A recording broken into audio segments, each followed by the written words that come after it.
दोस्तों, एक समय की बात है। एक मूर्तिकार पत्थर से एक मूर्ति बना रहा था। वो पत्थर को लगातार हथौड़े से मार रहा था। तभी अचानक उस पत्थर से आवाज़ आई कि मुझे मत मारो, मुझे बहुत दर्द हो रहा है। ये सुनकर मूर्तिकार बहुत हैरान हो गया। उसने उस पत्थर को वहीं पर छोड़ दिया, किसी दूसरे पत्थर पर काम करने लगा।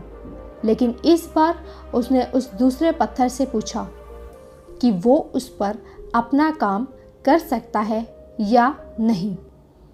तो दूसरे पत्थर ने हाँ में जवाब दिया और मूर्तिकार से कहा कि मैं तुम्हारे हथौड़े की मार सह लूँगा। मूर्तिकार ने अपना मूर्ति बनाने का काम शुरू किया। उसने उस पत्थर को अपने हथौड़े से तोड़कर भगवान की एक बहुत ही सुंदर मूर्ति बनाई। फिर उसने उस पर रंग किया और उस मूर्ति को सजाया।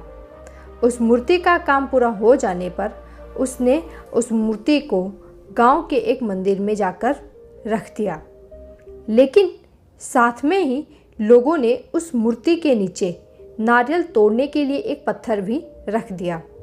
और दोस्तों, ये वही पत्थर था जिसने मूर्तिकार को उस पर काम करने के लिए मना किया था।